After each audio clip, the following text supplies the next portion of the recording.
Okay, तो यहाँ हम एक क्वेश्चन देखते हैं, एक इलस्ट्रेशन है बुक में जो ये अच्छे से एक्सप्लेन कर देगी कि अगर फर्म अपने पार्टनर से लोन लेती है, मतलब फर्म लायबिलिटी बना रही है, उस केस में अगर सफिशिएंट प्रॉफिट है तो किस तरह से डिस्ट्रीब्यूशन होगा इंटरेस्ट ऑन लोन का, अगर इनसफिशिएंट है तो कैसे होगा, और अगर लॉसेस हैं तो कैसे होगा। ठीक है, ये आगे के क्वेश्चंस में भी बहुत इंपॉर्टेंट कंसेप्ट होने वाला है, तो इसे ध्यान से समझ लेते हैं। लेट्स सी, दो पार्टनर्स हैं अखिल और भरत। ठीक है, इनका पीएसआर दे रखा है 2:3, इनकी कैपिटल दे रखी है 2 लाख 1 लाख। 1 अक्टूबर को 2022 को अखिल और भारत ने लोन दिया है, राइट। कितने का लोन दिया है, अमाउंट दे रखे हैं 4 लाख और 2 लाख का लोन दिया है। किसको दिया है, फर्म को, मतलब फर्म के लिए होगी लाइबिलिटी। आगे क्या बोलते हैं वो, the partners have not agreed, यहाँ पे ध्यान दो, कोई एग्रीमेंट नहीं है about the rate of interest payable on the loan, मतलब कि इंटरेस्ट रेट को लेके कोई एग्रीमेंट नहीं है। हम ऑलरेडी ये कंसेप्ट पढ़ चुके हैं कि अगर फर्म ने अपने पार्टनर से लोन लिया है और इंटरेस्ट रेट को लेके कोई एग्रीमेंट नहीं है तो फिर पार्टनरशिप एक्ट अप्लाई हो जाता है, और पार्टनरशिप एक्ट के हिसाब से 6% पर एनम का इंटरेस्ट रेट अप्लाई हो जाता है। ये इंटरेस्ट रेट लगेगा, और इस इंटरेस्ट रेट का नेचर एप्रोप्रिएशन नहीं, चार्ज अगेंस्ट प्रॉफिट है। और चार्ज अगेंस्ट प्रॉफिट का मतलब क्या होता है, चार्ज अगेंस्ट प्रॉफिट का मतलब होता है कि irrespective of the amount of profit, whether it is sufficient, insufficient और लॉस, मतलब प्रॉफिट है ही नहीं, नेगेटिव है, तो भी आपको ये इंटरेस्ट देना पड़ेगा। जो भी एलिमेंट चार्ज अगेंस्ट प्रॉफिट होते हैं वो इस कैटेगरी में आते हैं। मैं ऑलरेडी एप्रोप्रिएशन वर्सेस चार्ज का वीडियो डाल चुका हूँ, जाके देख सकते हो। ठीक है, तो ये कंसेप्ट ऑलरेडी कवर्ड है हमारा, हम तो केवल यहाँ प्रैक्टिस कर रहे हैं, पीछे के वीडियोस में जाके देख सकते हो। अब देखो क्या बोल रहे हैं वो हमसे, आस्किंग क्या है, determine the amount of profit और loss for the year ended 31 March 2023 in each of the following cases, मतलब वो हमसे प्रॉफिट एंड लॉस निकलवाना चाहते हैं हर केस में, to be distributed between partners. वो प्रॉफिट एंड लॉस निकाल दो जो प्रॉफिट एंड लॉस पार्टनर्स में बढ़ जाएगा, मतलब रेसिड्यू प्रॉफिट एंड लॉस निकालने के लिए कह रहे हैं after adjustment of this interest rate, residue profit and loss calculate करने के लिए कह रहे हैं। जब भी इस तरह के क्वेश्चन मिले, या जब भी हमारे पास ऐसी सिचुएशन हो कि हमें अलग अलग केस सिनारियो में प्रॉफिट के हिसाब से इंटरेस्ट की एंट्रीज करनी है, तो मेरी बात ध्यान से समझना। हमें सबसे पहले टोटल इंटरेस्ट कैलकुलेट कर लेना चाहिए, और ये पता कर लेना चाहिए कि जो इंटरेस्ट पे करना है उतना प्रॉफिट भी है या नहीं, मतलब सफिशिएंसी ऑफ प्रॉफिट को पहले टेस्ट कर लेते हैं।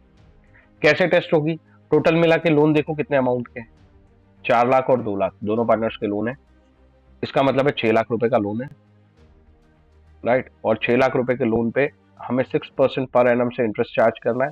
और यहाँ पे डेट देखो, 1 अक्टूबर से 31 मार्च जो पीरियड है वो 6 महीने ही है, तो डिवाइड बाय 12 करने से 1 महीने का हुआ, इंटू 6 हो गया। इसको अगर मैं सॉल्व करूं,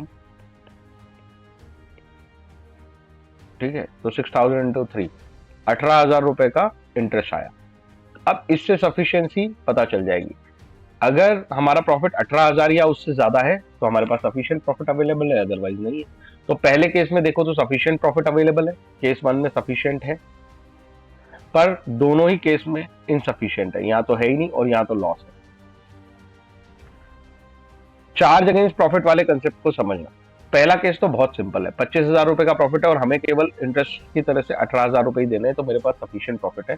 25 में से 18 इंटरेस्ट की तरह से दे दूंगा, और बचा हुआ जो अमाउंट है दैट मीन 7,000 वो मैं पीएसआर में बांट दूंगा, दैट इज 2:3। ठीक है, 18,000 रुपए में कितने पैसे किसको बिलोंग करते हैं, तो चाहो तो ये सीधे रेशो निकाल लो 4:2। इस रेशो में आप इस इंटरेस्ट को कैलकुलेट कर सकते हो, इसका इस पे रेशो लगा दो, आपको पता चल जाएगा ए का कितना इंटरेस्ट है और बी का कितना है। और अगर ये शॉर्टकट नहीं लगाना है तो आप इंडिविजुअली इंटरेस्ट कैलकुलेट करोगे तो भी आपको समझ में आ जाएगा। अगर मैं इस पे रेशो लगा दूं 18,000 डिवाइड बाय 6 इंटू 4, तो ये कितना आएगा 2/3, और ये 6, मतलब 12,000 और 6,000। ठीक है, अखिल का 12 आएगा तो ऑब्वियसली 18 में से बचा हुआ 6,000 किसका है, भरत का है। अगर मैं इसे दिखाऊं कि आप कैसे सॉल्व कर सकते हो इसको, हालांकि उसने क्वेश्चन में सॉल्व करने के लिए नहीं पूछा, हमारा आंसर यहाँ खत्म हो गया कि आप कितना प्रॉफिट बांटोगे। पहले क्वेश्चन का आंसर है आप कितना प्रॉफिट बांटोगे पार्टनर्स के बीच में, तो हम प्रॉफिट बांटेंगे 7,000, ये आंसर है। और किस में बांटोगे, पीएसआर में बांटोगे। क्योंकि 18,000 तो लोन में चले जाएंगे। दूसरे केस का आंसर भी यहीं पे ओरली दे सकते हैं हम। 3,000 का तो हमें कमी है, 18,000 रुपए का इंटरेस्ट बांटना है, लेकिन प्रॉफिट केवल कितना अवेलेबल है, 15,000। तो 3,000 की तो ऑलरेडी कमी है। तो यहाँ पे 3,000 रुपए लॉस हो जाएगा। क्यों हो जाएगा 3,000 का लॉस? इसलिए हो जाएगा क्योंकि इंटरेस्ट चार्ज अगेंस्ट प्रॉफिट है, हमें 18,000 ही देने पड़ेंगे, इवन तो आपके पास 15,000 का ही प्रॉफिट अवेलेबल है, फिर भी आपको 18,000 पे करना है। 18,000 पे करना है तो यहाँ पे 3,000 का लॉस हो जाएगा। चलो मैं इसको प्रेजेंट करके दिखा देता हूँ कि वो लॉस कैसे बढ़ता है। पहले 25,000 का केस देखते हैं। सफिशिएंट प्रॉफिट अवेलेबल था, उसमें से हमने 18,000 रुपए इंटरेस्ट ऑन लोन माइनस कर दिया, राइट। 12,000 इसको मिल गए, 6,000 इसको मिल गए, 7,000 का रेसिड्यू प्रॉफिट बचा है, और इस रेसिड्यू प्रॉफिट को 7,000 को हमने 2:3 में डिस्ट्रीब्यूट कर दिया, राइट। तो ये तो हो गया केस 1। अब मैं तुम्हें केस 2 दिखाता हूं। केस 2 जो है वो पर्टिकुलर ए, बी और टोटल ऐसे ही बना लेते हैं। नेट प्रॉफिट जो अवेलेबल है वो इस बार केवल 15,000 है, ठीक है। अब हम इसमें से इंटरेस्ट बांटना चाहते हैं, और हम इंटरेस्ट ऑन लोन देना चाहते हैं @6% पर एनम, जो कि चार्ज अगेंस्ट प्रॉफिट है तो देना ही पड़ेगा, और हमें 18,000 रुपए का पेमेंट करना है इनको। वो कैलकुलेट हम ऑलरेडी कर चुके हैं कि इनको 18,000 का पेमेंट होना है। इसको इसमें से 12,000 मिलने हैं, और इसको इसमें से 6,000 मिलने हैं, राइट। तो अब अगर मैं 15 में से 18 कैसे डिस्ट्रीब्यूट करूंगा? बेसिकली फर्म को अब लॉस इनकर करना पड़ेगा, ठीक है। ये you can say distributable profit निकल गया, डिस्ट्रीब्यूटेबल प्रॉफिट, रेसिडुअल प्रॉफिट भी बोल सकते हो। और ये डिस्ट्रीब्यूट होगा, टू बी डिस्ट्रीब्यूटेड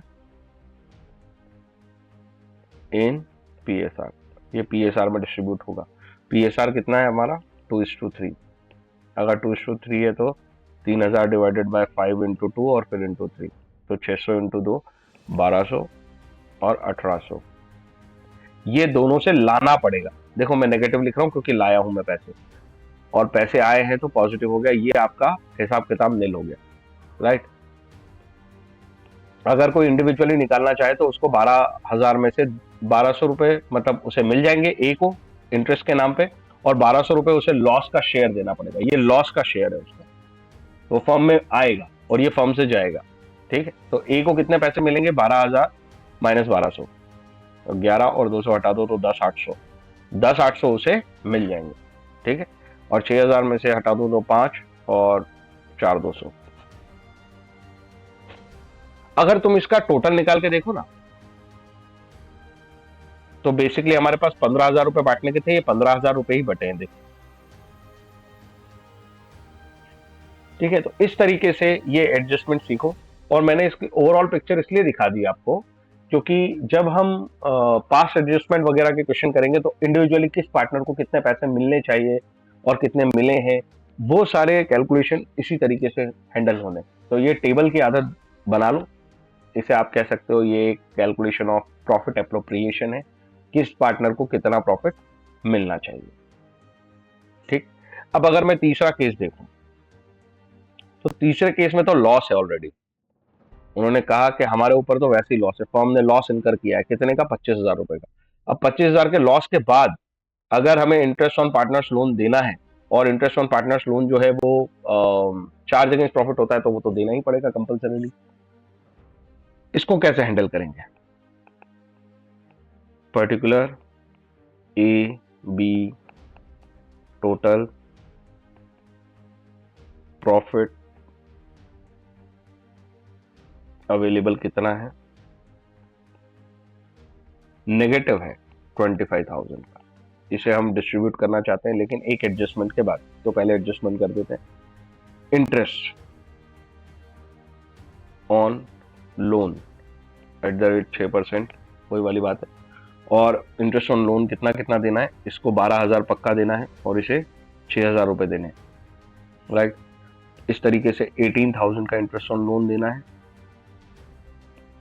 7,000 का, सॉरी क्या करो, इंटरेस्ट ऑन लोन देना है।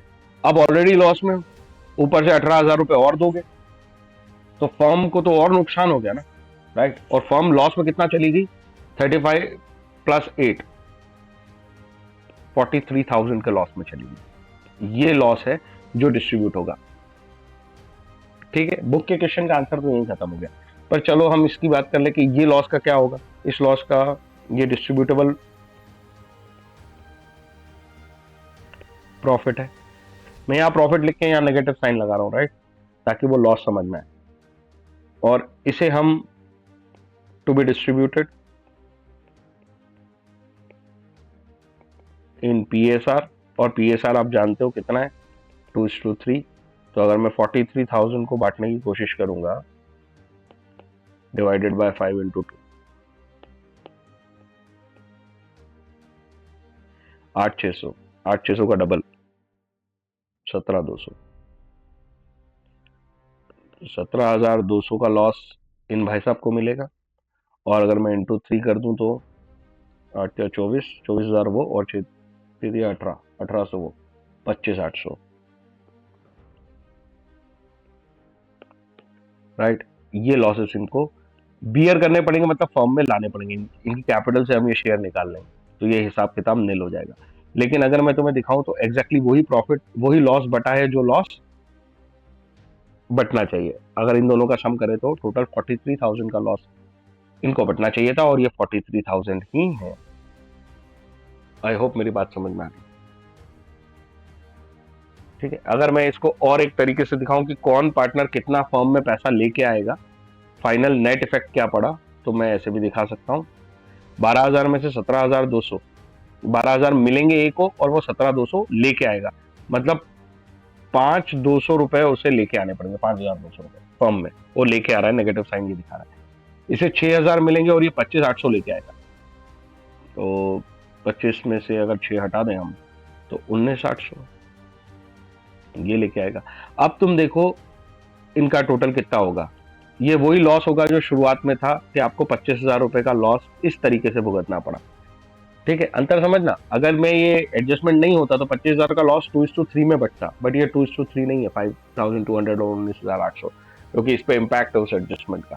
तो ये वो फाइनल आंसर निकाल दिया हमने कि कौन पार्टनर कितना लॉस बियर करेगा फाइनली अपनी कैपिटल अकाउंट। ठीक है, तो ये मैं बता रहा हूं तुम्हें, पास्ट एडजस्टमेंट के जो क्वेश्चन होंगे उसके लिए ये बहुत इंपॉर्टेंट टॉपिक है। ओके,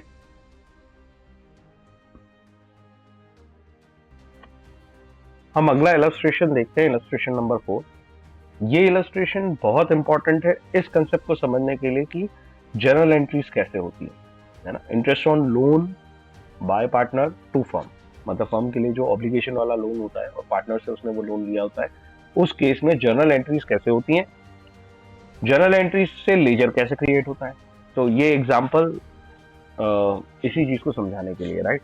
एक जरा पढ़ के देखते हैं इलस्ट्रेशन नंबर 4। अमित, बिमल, चमन, ये 3 पार्टनर्स हैं, प्रॉफिट शेयरिंग इक्वली। ठीक है, A and C, Amit and Chaman, have gave loan to firm. ध्यान दो, इन्होंने फर्म को लोन दिया है। ये मैं बार बार ध्यान इसलिए दिलवाता हूं कि फर्म भी लोन देती है, वो ऐसे क्वेश्चन हम करने वाले, पर यहाँ पे तो अभी फर्म ने लोन लिया है, फर्म के लिए ऑब्लिगेशन है। हमेशा मैं फर्म बन के सोचता हूँ, पार्टनर बन के कभी नहीं सोचूं। फर्म के लिए अकाउंटिंग करते हैं। कब दिया है, डेट बता दी उन्होंने, 1 अक्टूबर की बात है, 1 अक्टूबर 2022 को। अमाउंट बता दिए 1 लाख और 1,50,000 रिस्पेक्टिवली। It is agreed. अब देखो यहाँ एग्रीमेंट है, 9% per annum will be paid on loan, मतलब इंटरेस्ट को लेके एग्रीमेंट है कि 9% पर एनम होगा।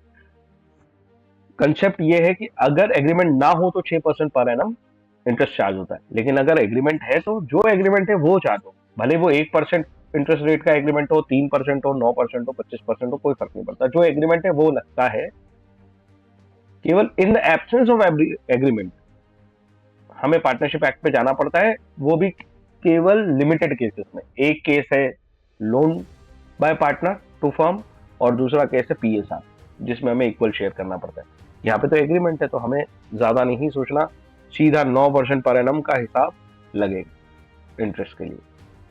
ठीक है, अब क्वेश्चन क्या बोलता है आगे, books of account of the firm are closed on 31 March every year. तो वो 1 अक्टूबर 22 को लोन लिया है फर्म ने और 31 मार्च तक ये ईयर एंड हो जाएगा, तो इस पीरियड में 6 महीने कवर होते हैं और 6 महीने का इंटरेस्ट लगेगा। Interest on loan is yet to be paid. Yet to be paid का मतलब है कि पेमेंट नहीं हुआ है इंटरेस्ट का, ठीक है, सारा इंटरेस्ट जो है वो आउटस्टैंडिंग 31 मार्च 2023। क्वेश्चन ये है, आपको जर्नल एंट्री पास करनी है, पास journal entries in the books of account of the firm. उसके बाद prepare loan account, loan account बना के दिखाओ पार्टनर्स के। तो अब मेरी बात ध्यान से समझना, मैं ऑलरेडी ये कंसेप्ट सिखा चुका हूं कि जब आप पार्टनर से लोन लेते हो तो पार्टनर और फर्म के बीच में जनरली तो जितने ट्रांजैक्शन होते हैं वो कैपिटल अकाउंट के थ्रू चलते हैं। तो मतलब अगर आपने पार्टनर से पैसे लिए हैं तो bank account debit to partner capital होता है। लेकिन पार्टनर से अगर आप लोन की तरह पैसे लेते हो तो फिर bank account debit to partner capital नहीं होता है, वो लोन होता है, पार्टनर्स लोन होता है। ऐसा क्यों? ये भेदभाव इसलिए है क्योंकि दो रीजंस थे इसके पार्टनरशिप एक्ट। पहला, आप ये 6% जो कैलकुलेट करना चाहते हो in the absence of agreement, ये कैसे कैलकुलेट करोगे अगर इन दोनों को बाइफरगेट नहीं रखोगे? सारा पैसा आपने कैपिटल की तरह ही मान लिया तो आपको कैसे पता चलेगा कि लोन का अमाउंट कितना था?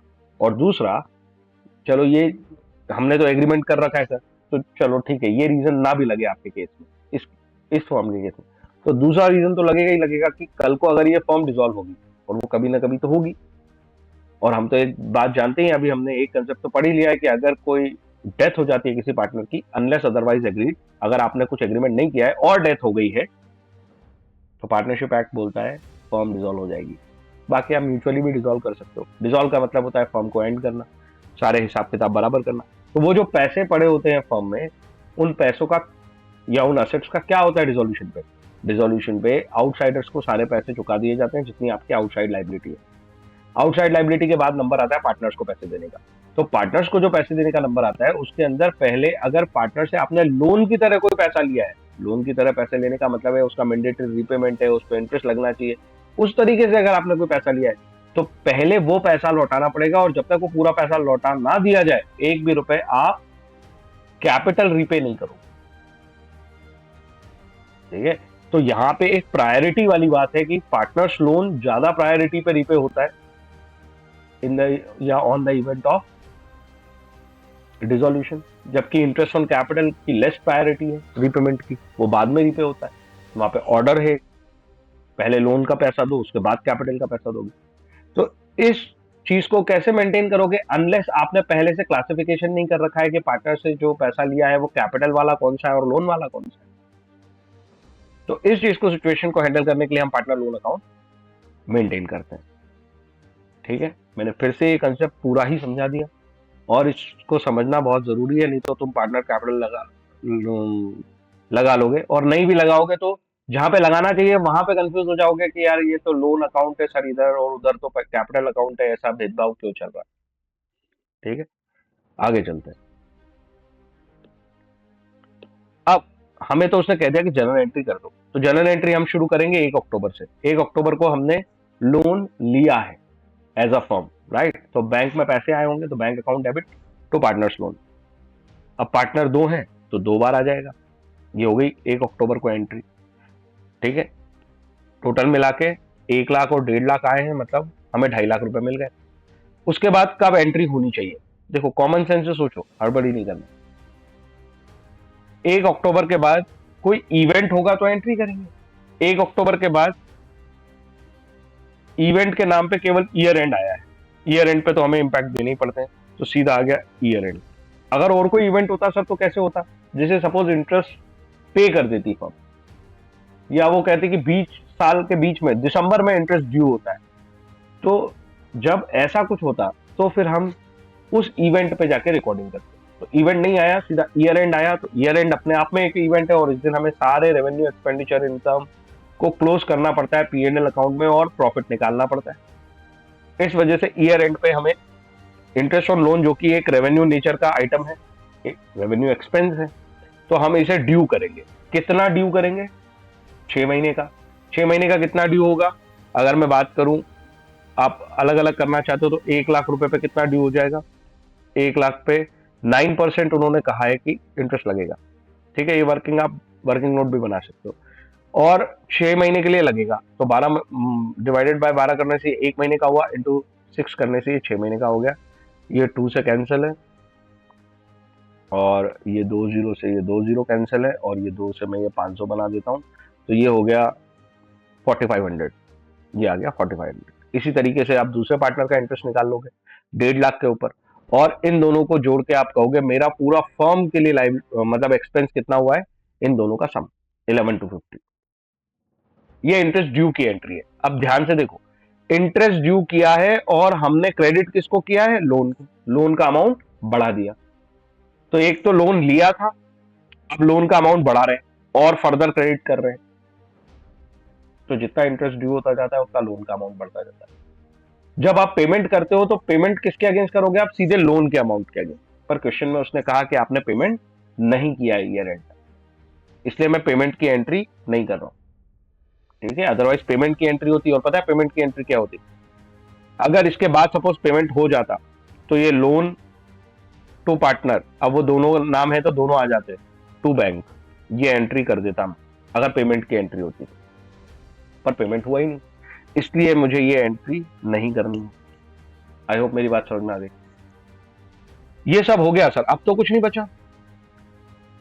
अरे भाई ईयर एंड पे ये एंट्री आके की क्यों है, उसका लॉजिक क्या है।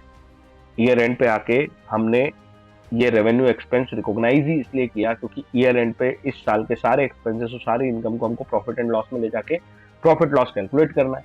तो ये दोनों देखो, ये कौन से आइटम्स हैं, ये तो कैपिटल आइटम्स हैं, ये तो बैलेंस शीट में चले जाएंगे, लेकिन ये है रेवेन्यू आइटम, और अगर ये रेवेन्यू आइटम है तो इसे हम पीएनएल में ले जाएंगे। ईयर एंड पे पीएनएल में किस साइड ले जाएंगे, एक्सपेंस है, डेबिट साइड पे जाएगा, तो ये क्लोजिंग एंट्री बोल सकते हो, हमें एक क्लोजिंग एंट्री करनी पड़ेगी, और ये क्लोजिंग एंट्री है, ठीक है, कि PNL account debit to interest. तो अब अगर तुम पीएनएल अकाउंट बनाया तुमने कई बार, तो प्रॉफिट एंड लॉस अकाउंट में जो है, प्रॉफिट एंड लॉस अकाउंट में जो है डेबिट साइड पे हम to interest on loan by partner की एंट्री कर देंगे, ठीक है। फिर हमसे उसने क्वेश्चन में क्या एक्सपेक्ट किया था कि आप एक लोन अकाउंट बना के दिखा दो।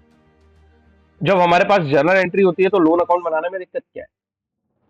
लोन अकाउंट एक लायबिलिटी नेचर का अकाउंट है, नो डाउट, लोन हमने पार्टनर से लिया है इसलिए लायबिलिटी है। जिस तारीख को हमने लोन लिया है उस दिन की जर्नल एंट्री देखो, अमित और चमन, आप चाहो तो डबल कॉलम में बना सकते हो, उसने दो अलग अलग अकाउंट बना दिए हैं, ये चमन के लिए बना दिया है और ये अमित के लिए बना दिया है। आप डबल कॉलम भी बना सकते थे ऐसा, ठीक है, दो अमाउंट हो जाते, एक अमित के लिए और एक चमन के लिए, लेकिन उसने ऐसा नहीं बनाया, कोई बात नहीं।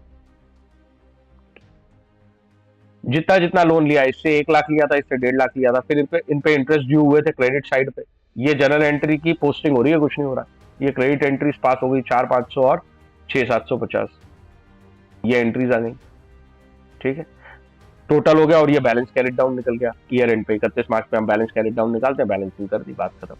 ये पार्टनर्स लोन अकाउंट होता है, इसमें कोई दिक्कत होना नहीं चाहिए। तो ये क्वेश्चन दिखाने का मेरा पर्पस यही था कि आपको जर्नल एंट्री भी दिखा दूं और आपको दिखाऊं कि पार्टनर्स लोन अकाउंट की लेजर कैसे बनेगी, और पार्टनर्स लोन अकाउंट ही क्यों यूज करते हैं, क्यों पार्टनर्स कैपिटल अकाउंट यूज नहीं करते, किस सिचुएशन में, जब फर्म पार्टनर से लोन लेती है, उस सिचुएशन में। I hope it is clear. हम एक इलस्ट्रेशन और देख लेते हैं, इलस्ट्रेशन नंबर 5, जिसमें फर्म ने पार्टनर से लोन लिया है और हमें जर्नल एंट्रीज करनी है। फटाफट प्रैक्टिस हो जाएगी, जरा देखो। विजय, अजय, सुरेश, 3 पार्टनर्स हैं, प्रॉफिट शेयरिंग इक्वली, ठीक है। अब यहां पे ध्यान दो, Vijay had given a loan, language को हमेशा क्वेश्चन में ध्यान से पढ़ना। विजय एक पार्टनर है जिसने लोन दिया है, किसको, लोन टू फर्म, मतलब फर्म के लिए ऑब्लिगेशन हो गई। कब दिया है, डेट बहुत इंपॉर्टेंट है, 1 सितंबर को। अगर 1 सितंबर को लोन दिया है और ईयर एंड तक हमें जाना हो तो कितने मंथ लगेंगे, कितने मंथ ड्यू हो जाएंगे इंटरेस्ट के लिए, सितंबर पूरा काउंट होगा, राइट। 1 सितंबर है इसलिए सितंबर काउंट होगा, सितंबर, अक्टूबर, नवंबर, दिसंबर, जनवरी, फरवरी, मार्च, 7 मंथ्स हो गए, ठीक है। और कितने का लोन दिया है, 2 लाख रुपए का लोन दिया है। इट वॉज एग्रीड दैट, अब फिर से एग्रीमेंट अवेलेबल है, एग्रीमेंट अवेलेबल नहीं होता और यही केस होता कि फर्म ने लोन लिया है अपने पार्टनर से तो 6% पर एनम का इंटरेस्ट लगता है, ऐसा पार्टनरशिप एक्ट कहता है, लेकिन यहां तो एग्रीमेंट है, अगर एग्रीमेंट है तो आपको पार्टनरशिप एक्ट तक जाने की जरूरत नहीं है, जो एग्रीमेंट में लिखा है वही मान लिया जाएगा। और यहाँ पे 12% पर एनम का इंटरेस्ट है। जब 12% पर एनम का इंटरेस्ट है मतलब एक मंथ का 1% हो गया ना, कितना सिंपल हो गया ये कैलकुलेशन। ठीक है, खैर पूरा फॉर्मूला बना के करना है तो कर लो, अदरवाइज 1% एक महीने का हो गया, 7 महीने का 7%, बात खत्म। आगे चलते हैं। Interest was paid by cheque. अब ये इलस्ट्रेशन कराने का यही रीजन था कि पिछली बार उसने इंटरेस्ट पेमेंट नहीं किया था, तो इस बार इंटरेस्ट पेमेंट भी आ गया और फरवरी को आपने चेक के थ्रू पेमेंट कर दिया। तो ये भी अच्छा हो गया कि ईयर के बीच में ही आपने पेमेंट कर दिया। ठीक है, और 1 मार्च को आपने ये पेमेंट किया है। तो फरवरी तक का, अप टू फरवरी, यहां पे क्या लिखा है, up to February payment was, interest was paid by cheque up to February. तो फरवरी तक का मतलब 28 फरवरी तक का इंटरेस्ट पे हुआ है और 1 मार्च को ये पेमेंट किया है। बैलेंस जो है मतलब कि जो मार्च का इंटरेस्ट होगा वो 5 अप्रैल को पे किया है, पर ईयर एंड तो 31 मार्च को ही हो जाएगा। मैं जरा इसकी टाइमलाइन बनाऊं, बहुत इंटरेस्टिंग कंसेप्ट है ये। देखो, ईयर शुरू हुआ होगा 1 अप्रैल 22 को, 31 मार्च 23 को ईयर एंड हो जाएगा। ठीक है, कहीं बीच में 1 सितंबर आई होगी, इस दिन लोन लिया है 2 लाख रुपए का। ठीक है, पार्टनर से यहां पे कहीं 1 महीने पहले 1 मार्च आई होगी, उस दिन हमने इंटरेस्ट पे कर दिया है up to Feb. Up to Feb मतलब 28 मार्च, 28 मार्च और 28 फेब, 28 फेब और 1 मार्च, मतलब ये तो एक ही डेट होगी ना, रात के 12 बजे पहले 28 फेब थी और 1 मिनट बाद 1 मार्च आ गई। सो ये एक ही पोजीशन हो गई, राइट। अब देखो, मेरी बात ध्यान से सुनना, यहां से लेके यहां तक टोटल ईयर एंड तक, ठीक है, ईयर एंड तक, टिल ईयर एंड कितने मंथ होते हैं, 7 मंथ होते हैं, और इतने का तो होगा इंटरेस्ट ड्यू, और पेमेंट केवल कितना होगा, पेमेंट होगा यहां से लेके यहां तक बस। और अगर मैं इस पेमेंट की बात करूं तो ये कितने मंथ होते हैं, 1 महीना कम, मतलब 6 मंथ। तो payment interest paid for 6 month, 6 महीने का आपने इंटरेस्ट पे किया है और 7 मंथ का आपने, आपके ऊपर इंटरेस्ट ड्यू है। तो ये जो पीरियड है ये क्या रह गया, 1 महीना, ये रह गया आपका अनपेड, ये पैसा आपने पे नहीं किया है। ठीक है, अगर मैं इंटरेस्ट ड्यू की बात करूं तो ड्यू की एंट्री क्या होती है, इंटरेस्ट ड्यू की एंट्री होती है interest on partner loan, partner का नाम आ जाएगा पार्टनर की जगह। ठीक है, एक्सपेंस है account debit to partners loan account, ये ड्यू की एंट्री होती है। इंटरेस्ट पेड की एंट्री क्या होती है, आप पैसे दे रहे हो, अब आपने इंटरेस्ट तो उठा के डाल दिया इंटरेस्ट पार्टनर लोन में, तो जो पेड की एंट्री होगी वो पार्टनर लोन से होगी, इंटरेस्ट से नहीं होगी। So partners loan account debit to bank. I hope मेरी बात समझ में। अगर मैं यहां आउटस्टैंडिंग इंटरेस्ट लिख देता तो आउटस्टैंडिंग इंटरेस्ट का पेमेंट हो जाता, पर हमने तो पार्टनर लोन लिख दिया, तो पार्टनर लोन के थ्रू ये पेमेंट होगा। यहां पे ये 7 मंथ्स के लिए होना है ड्यू। ठीक है, और ये जो पेमेंट है ये केवल 6 मंथ के लिए होना है। तो इसको करते कैसे हैं, मैं इसका प्रैक्टिकल बता देता हूं। पहले आप 6 मंथ का ही अमाउंट ड्यू करके 6 मंथ का पे कर दो। ये इंटरेस्ट हम किस दिन ड्यू करेंगे, 1 मार्च को। तो 1 मार्च को हम एक इंटरेस्ट ड्यू की एंट्री कर देंगे और 1 मार्च को हम पेमेंट की एंट्री कर देंगे।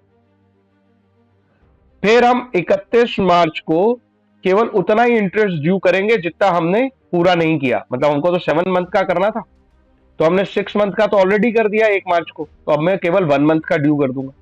तो 1 मार्च से 31 मार्च का 1 मंथ का इंटरेस्ट ड्यू होगा, तो interest on partner loan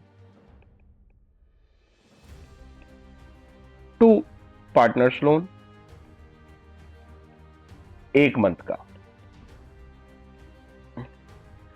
I hope मेरी बात समझ में, ये भी इंटरेस्ट ड्यू कर दिया हमने। तो देखो 1 मंथ का ड्यू यहां किया और 6 महीने का ड्यू यहां किया, तो ये 6 और 1 7 महीने का ड्यू कर दिया। यहाँ पे 6 और 1 को अलग अलग क्यों कर दिया? आप एक साथ नहीं कर सकते क्या सर? बिल्कुल कर सकते हो, कोई दिक्कत नहीं।